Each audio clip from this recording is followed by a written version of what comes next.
commencer cette session de l'après-midi déjà par excuser une absente. Comme vous le savez peut-être, Valérie Alphen de l'Université de Stockholm n'a pas pu venir, donc a annulé sa communication. Nous aurons quand même le texte dans les actes. Et donc je vous présente notre première contributrice de l'après-midi, Lydie Larocque, qui est maître de conférence en sciences de l'éducation à l'ESP d'Amiens, qui est une école de l'université Jules Verne. Elle est spécialiste de littérature de jeunesse, bien sûr, de didactique de la littérature, mais aussi des mythes bibliques. Et d'ailleurs, sa thèse porte sur le mythe de Jonas dans la littérature contemporaine. Mais aujourd'hui, ce n'est pas du tout de mythes qu'elle nous parle, et encore moins de Jonas, puisqu'elle nous parle de la figure de la délinquante dans les romans européens pour adolescents du XXIe siècle. Merci beaucoup et merci aux organisateurs de la journée de m'avoir invité. Je vais donc vous parler de la figure de la délinquante dans le roman européen pour adolescents au XXIe siècle. Longtemps, le phénomène de la délinquance des filles n'a été que peu pris en compte, tant sur le plan social que littéraire. Michel Perrault, dans l'introduction de l'ouvrage « Femmes et justice pénale, 19e-20e siècle », fournit deux hypothèses à cette sous-représentation des femmes dans le groupe des prévenus.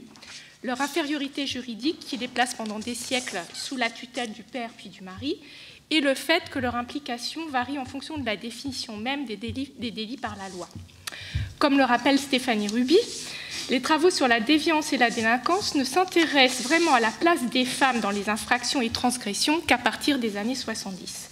Pour Véronique Blanchard, comme elle l'affirme dans son article « Qui sont les filles violentes dans le Paris des Trente Glorieuses ?», les termes de gamins de Paris, apaches, blousons noirs, sauvageons, évoquent tous des jeunes gens violents de sexe masculin. L'étude que publie Pierre Tarnowski en 1889 sur les prostituées et les voleuses montre d'ailleurs que les criminologues, qui commencent leurs travaux au cœur du XIXe siècle, considèrent qu'il faut étudier la femme criminelle comme un peuple étranger. Cette violence, contrairement à celle des garçons, ne peut être perçue comme normale. Elle est synonyme souvent de folie, d'hystérie, d'anomalie biologique. Et pour Véronique Blanchard, lorsqu'elle est reconnue, on observe deux phénomènes. Je cite, « Soit cette violence est fortement genrée, on met en avant une violence qui ne concerne que les femmes, infanticide, crime passionnel, empoisonneuse, actes pour lesquels les adolescentes sont rarement concernées, mais qui peuplent les discours sur la criminalité féminine. Soit elle est présentée et perçue comme une violence invisible, qui se déroule le plus souvent dans la sphère privée. C'est une violence particulière, souvent tournée contre soi-même. On note de l'automutilation, par exemple, tentative de suicide, anorexie et dépression. Quant à la représentation littéraire de la jeune délinquante, elle a été déclinée sur un mode mineur, enfant terrible ou fille perdue, dans des œuvres adressées à la jeunesse qui gardaient encore, comme a dit Christiane Conan-Patado, une ambition éducative. Pourtant, la figure de la jeune délinquante à l'aube du XXIe siècle connaît un réel développement dans le roman européen pour adolescents, qu'il s'agisse de romans fantastiques, The Wishlist de l'Irlandais Eoin Colfer, Que le diable l'emporte en traduction française, de dystopie, Ado sous contrôle du français Johan Elliott et Effacé de l'anglaise Terry Terry, le titre original étant Slated, ou de romans réalistes, Délinquante, La méprise, Des barreaux plein les yeux, Un pacte avec le diable, des Français Martine Pouchin, Michael Espinosa, Marc Quentin et Thierry Lenain. Ainsi, non seulement cette communication s'interrogera-t-elle sur les raisons du développement d'une telle figure littéraire, mais elle cherchera également à cerner ses spécificités et ses enjeux en ce début de XXIe siècle. Pour ce faire, une première partie exposera les conditions d'émergence de la figure dans le roman pour adolescents au tournant des années 2000. Dans un second temps, nous dégagerons les spécificités de la figure de la délinquante en ce début de XXIe siècle, ce qui nous conduira à envisager ensuite ces enjeux. Tout d'abord, donc, les causes du développement de la figure de la délinquante en littérature de jeunesse au tournant des années 2000. Si la criminalité féminine a été fort peu reconnue jusqu'aux années 70, et si la littérature ne l'a que peu exploitée jusqu'à la fin du XXe siècle, on peut se demander pourquoi la figure de la délinquante fait soudain son apparition autour des années 2000 dans le roman européen pour adolescents. Il semble tout d'abord que l'émergence de la figure littéraire soit liée à la théorisation du genre. Un souffle de revendication égalitaire entre les sexes émane dans les années 1960, provenant de jeunes femmes dont les mères ont conquis 20 ans plus tôt le droit de vote. Elles dénoncent le sort réservé à la gente féminine et veulent construire une société qui offre à l'homme et à la femme un statut égal. Comme le constatent Christiane Conan-Patado et Gilles Béotegui, je cite, « Depuis les années 1970, à partir de la première théorisation systématique du genre attribuée traditionnellement à l'ouvrage d'Anne Oakley, la sociologie a interrogé la construction du masculin versus féminin, mettant en évidence que le genre est l'identité construite par l'environnement social des individus. Bien plus, la question des représentations du genre tient désormais une place centrale dans les préoccupations des médiateurs du livre pour la jeunesse. Elle fait régulièrement l'objet de manifestations dans les bibliothèques et dans les lieux de formation. Les revues d'information sur le livre d'enfance lui consacrent des dossiers et des bibliographies, en fait, sont mises à disposition sur différents sites comme Ricochet ou Télémac. Dès les années 70, la littérature de jeunesse elle-même a intégré cette théorisation du genre. Les premières héroïnes qui soulèvent le problème de l'injustice subie par les femmes apparaissent. Se pose désormais la question de la place de la femme dans le monde économique, social, politique et culturel.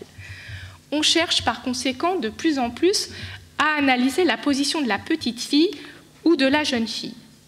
Figure emblématique de ce questionnement, Julie, l'héroïne de Histoire de Julie qui avait une ombre de garçon, écrit en 1976 par Christian Bruel et réédité chez Être en 2009, bouleverse le monde des écrits pour enfants en évoquant les difficultés identitaires d'une petite fille qui veut se libérer du rôle sclérosant dans lequel la société l'enferme.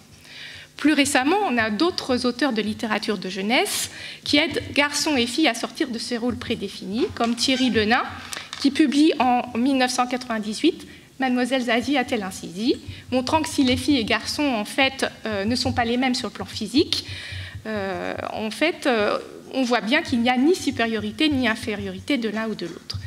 Donc il s'agit bien de faire comprendre à l'enfant ou à l'adolescent que c'est la société, finalement, qui le conditionne et lui dicte des règles.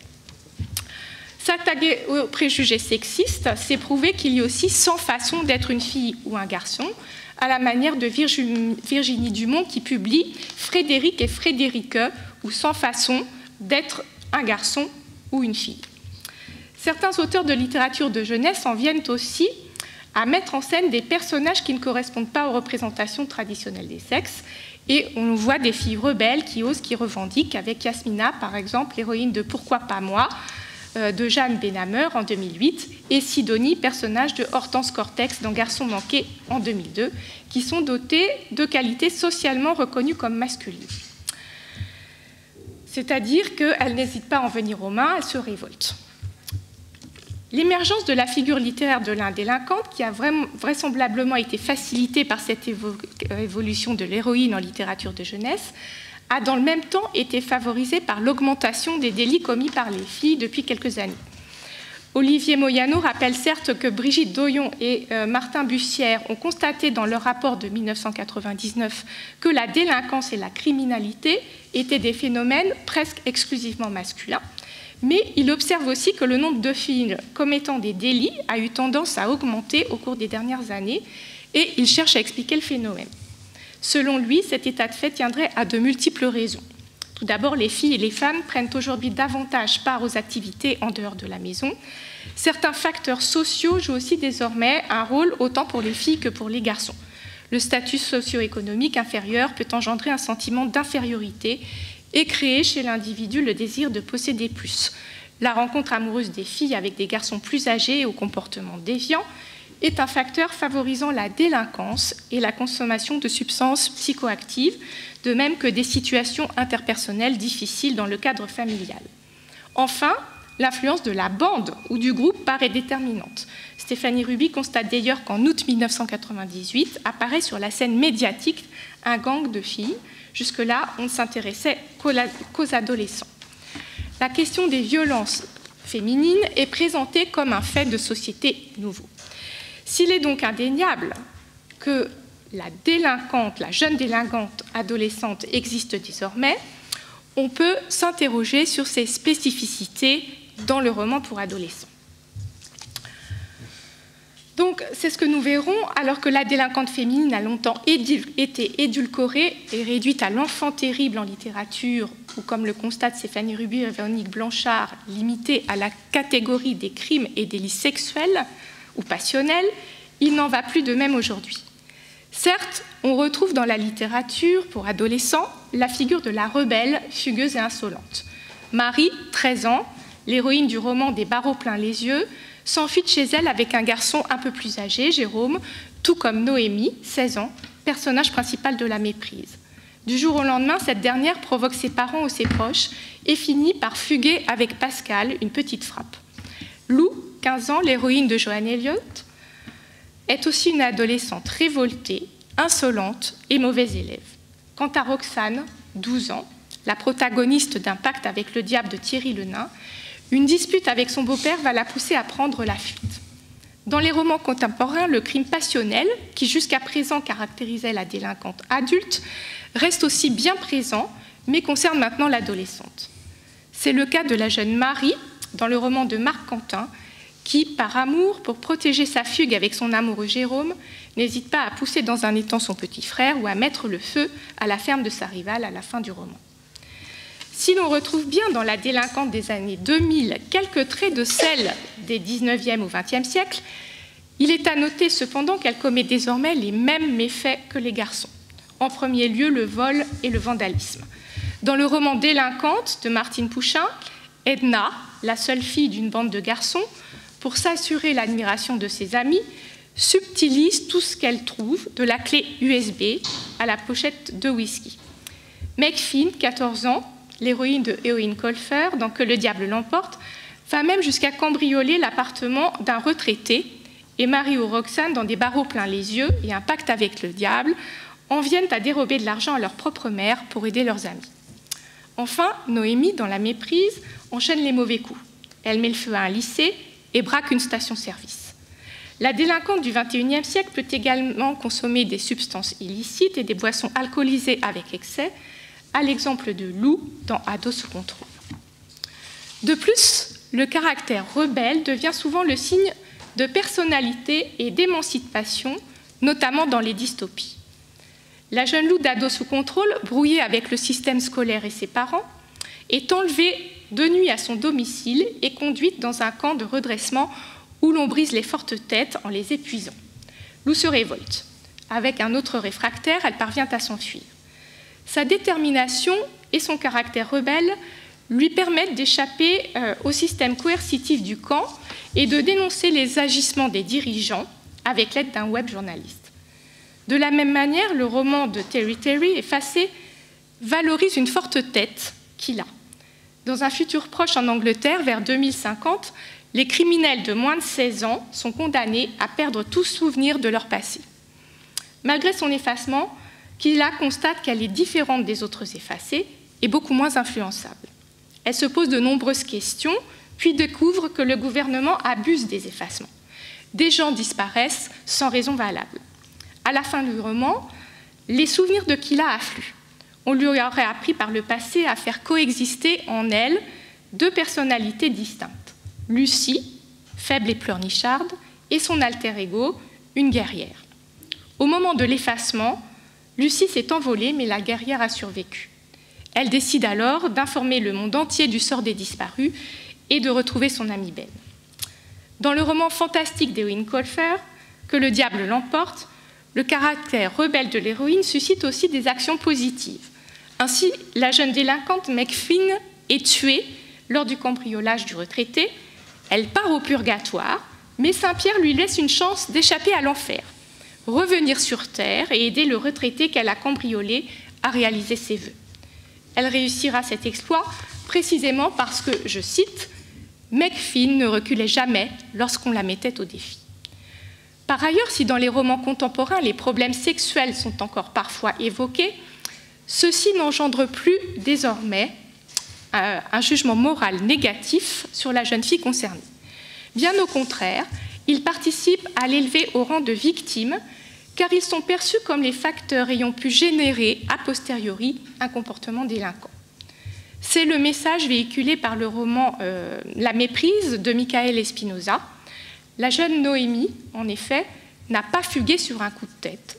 Elle a voulu faire voler en éclats les faux-semblants et sanctionner sa famille pour lui avoir dissimulé qu'elle était le fruit d'un viol et qu'elle avait été recueillie par la suite. Ainsi, outre les divers mauvais coups qu'elle commet, elle séduit aussi le fils de l'homme qui, selon sa grand-mère, aurait abusé de sa mère, puis l'accuse elle-même de viol. Le romancier insiste sur le désarroi de la jeune fille. Dans le bureau du juge d'instruction, elle déclare « Je vous ai trouvé presque formidable de m'avoir protégée et de m'avoir offert une enfance banale, sans heurts. Et puis ça s'est retourné dans ma tête. En une fraction de seconde, seul le mensonge surnageait. Le mensonge de ma vie. Je suis un mensonge. » Le dénouement pose même Noémie en véritable victime du sort. Ayant appris qu'elle était en fait la fille de Clara, la sœur de Laura qui l'avait recueillie à la naissance, et que son véritable père était mort, elle tente de se suicider. Or, cette victimisation de la jeune délinquante semble se retrouver dans de nombreux romans. On peut dès lors se demander quels sont les véritables enjeux de cette figure littéraire. Celle-ci véhicule avant tout aujourd'hui une critique sociale. La jeune dévoyée n'est pas stigmatisée dans les romans pour la jeunesse et n'a plus à être rééduquée. Adolescente en quête d'identité, son rôle est de révéler les problèmes d'une société malade. Outre les problèmes spécifiques du personnage de Noémie évoqué précédemment, beaucoup d'adolescentes délinquantes connaissent en effet une cellule familiale décomposée et des parents absents, démissionnaires ou violents, qui expliquent leurs agissements. Meg Finn, l'héroïne de Que le diable l'emporte, ou Roxane, protagoniste d'un pacte avec le diable, apparaissent ainsi comme des jeunes filles un peu perdues. La mère de Meg est morte et son beau-père la maltraite. Elle a besoin d'argent pour lui échapper et c'est la raison pour laquelle elle a fomenté un mauvais coup. Les parents de Roxane ont divorcé et elle ne supporte pas son beau-père, ce qui la pousse à fuguer.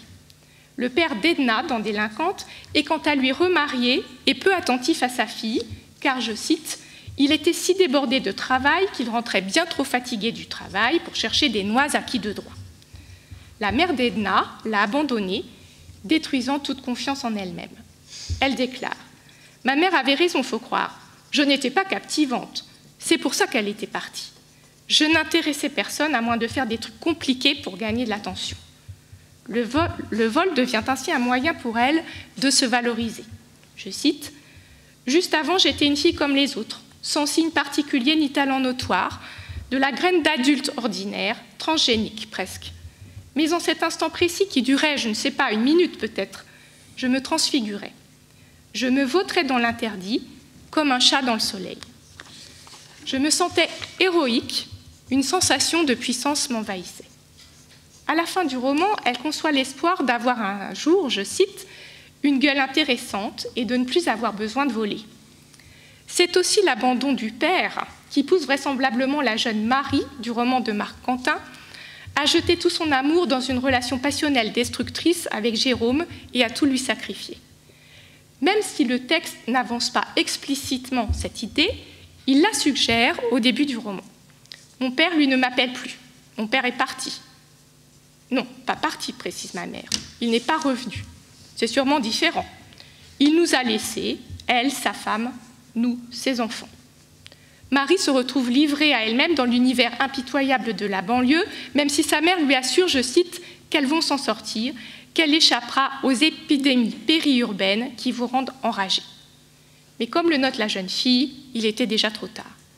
Quand elle ne dénonce pas la décomposition de la cellule familiale, la figure littéraire de la délinquante permet de réfléchir à certaines dérives de la société et notamment au problème de la sanction et de la rééducation. Le juge d'instruction qui interroge Marie dans des barreaux plein les yeux permet tout d'abord au lecteur de réfléchir au bien fondé de l'emprisonnement des mineurs. Lui qui, au début du roman, se demande ce qui l'a séparé de la prison, je cite, « À quoi tenait le fait d'être dehors ou bien dedans ?» exprime ses doutes en observant cette adolescente de 13 ans prête à tout par amour pour Jérôme et incarcérée pour tentative de meurtre.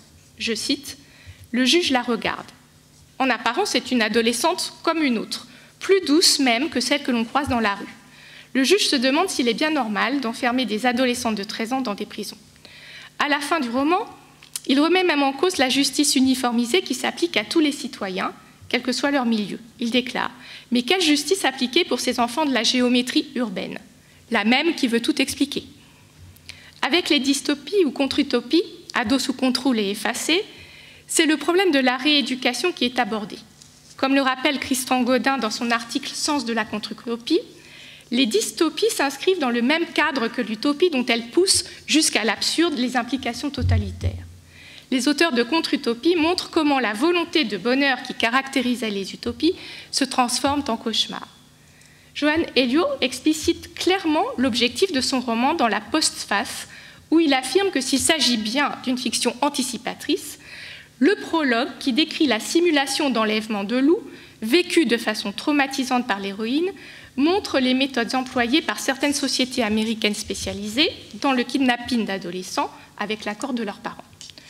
Une fois encore, Johan Elio n'incrimine pas la délinquante, mais la pose en victime, puisqu'il précise que les jeunes considérés comme rebelles sont en fait des ados ayant des problèmes de drogue ou de comportement liés à une mauvaise expérience. À l'inverse, il dénonce les agressions physiques ou mentales qui caractérisent les écoles américaines de modification du comportement. Tout en concédant que ce type d'établissement n'a pas encore vu le jour en France, il s'inquiète néanmoins, je cite, d'une proposition de loi sur la sécurité qui s'apprête à être discutée par le Parlement et incite à la vigilance. Quant à Effacé, ce roman futuriste dénonce un régime autocratique et cette dystopie pourrait apparaître comme ce qu'Éléonore Ahmed appelle dans son article « Naître, vivre, aimer, mourir en dystopie », le prolongement des totalitarismes génocidaires. La rééducation des jeunes délinquantes passe en effet dans Effacé par la suppression totale du passé. Les criminels adolescents sont dotés d'un niveau, appareil fixé au poignet, qui évalue leurs émotions. Il peut provoquer un évanouissement à tout moment, et s'ils diminuent trop ou qu'ils essaient de l'enlever, il peut même les tuer. Les jeunes dévoyés sont attribués à une nouvelle famille, perdant toute identité. La vie des effaciés est aussi extrêmement réglementée. Ils sont soumis à des réunions hebdomadaires pour évaluer leur état et sont surveillés par les lordeurs, autorités suprêmes, qui ne sont pas sans rappeler les soldats de la Gestapo. Ils arrêtent sans motif réel des élèves lors des réunions hebdomadaires ou enlèvent des professeurs qui manifestent leur désaccord avec la ligne du gouvernement. Les lordeurs, mouvement pour la loi et l'ordre, semblent ainsi avoir trouvé un moyen efficace d'endiguer la délinquance juvénile et surtout d'éviter que ne se reconstituent des mouvements terroristes dirigés par des adolescents qui avaient vu le jour dans les années 2020. Mais l'effacement cache en fait une gigantesque manipulation. Les sites de personnes disparues de tous âges pullulent et ce type de rééducation devient un moyen de supprimer toute forme de contestation.